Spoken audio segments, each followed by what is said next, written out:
Bonjour à chacun et à tous et merci de nous préférer pour vous informer de l'actualité internationale. La ministre d'État de la Côte d'Ivoire a rencontré la diaspora ivoirienne dimanche 15 janvier 2023. Cette rencontre qui s'est tenue en terre émiratie est hommage à des travaux de la 15e semaine de durabilité d'Abu Dhabi.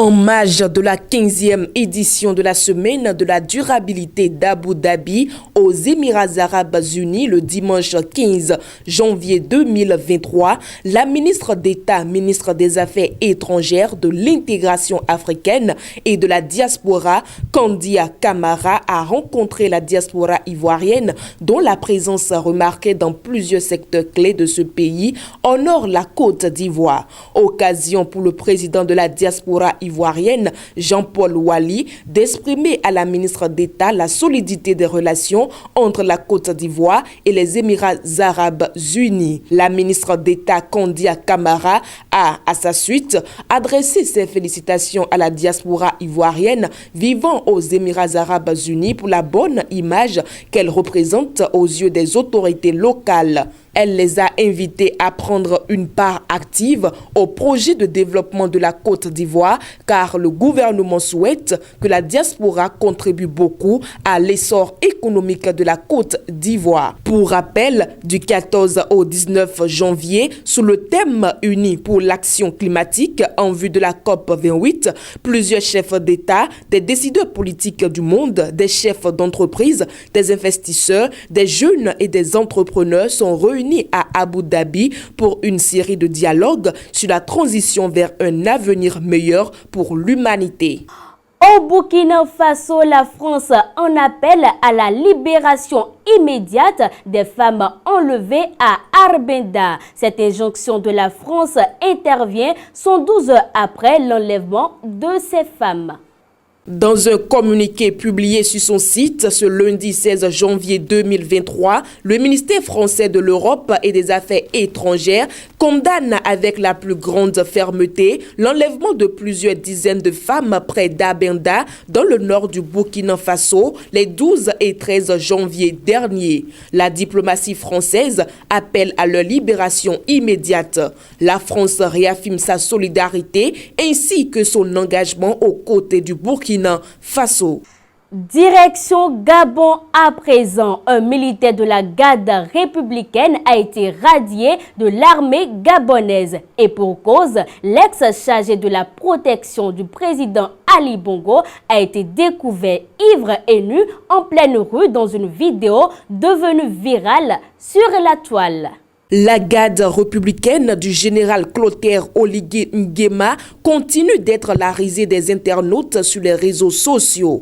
En effet, deux vidéos d'un membre de cette unité d'élite ont fait les choux gras de la toile. Filmées par un riverain aux abords de l'église Saint-Michel de Nkembo à Libreville en pleine journée, le militaire à moitié nu se donnait à cœur joie de déshonorer son uniforme. Tu vas vivre ça, entend-on dire le militaire à son interlocuteur dans une des vidéos de moins d'une minute qui ont fait rapidement le tour des groupes WhatsApp. Suffisant pour mettre en colère sa hiérarchie qui a découvert ces images insolites et l'état d'ivresse sur la voie publique de cette recrue hors sol. Le militaire qui aurait rapidement été identifié a ainsi écopé en urgence de la sanction suprême. Il s'agit de sa radiation des effectifs. Un incident qui démontre du peu de sérieux des recrutements à tour de bras au sein de cette garde prétorienne censée être une unité d'élite de l'armée gabonaise. Bien qu'elle fait désormais office d'une armée dans l'armée, à en croire les élargissements de ses missions confiées par le pouvoir gabonais aux hommes de Clotaire Oligui Nguema. Dernière information à présent pour clore cette édition. L'opposition togolaise a tenu son premier meeting dans la capitale le week-end écoulé. Et cela après 2 années d'interdiction. L'opposition togolaise a tenu samedi 14 janvier à Lomé son premier meeting dans la capitale après plus de 2 années d'interdiction. Depuis mars 2020 et la découverte du premier cas de Covid-19 dans le pays, toutes les manifestations de l'opposition étaient interdites.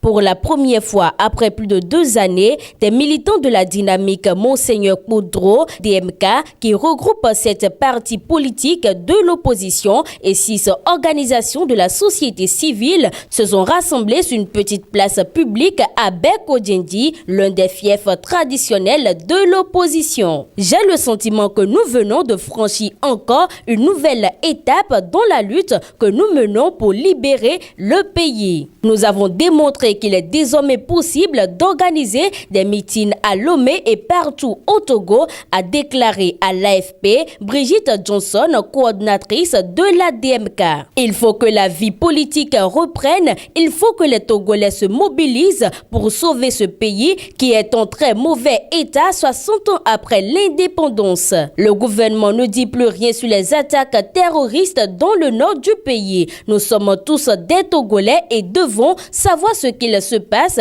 avec nos soldats, a martelé Gérard Adja, l'un des responsables de la DMK. Il faut rappeler que depuis novembre 2021, le Togo a subi au moins 5 attaques, dont 2 meurtriers dans l'extrême nord du pays, en proie à des incursions des combattants djihadistes présents de l'autre côté de la frontière. Et c'est tout pour ce condensé des informations de la sous-région de ce mardi 17 janvier 2023. Merci pour votre fidélité renouvelée et à très vite.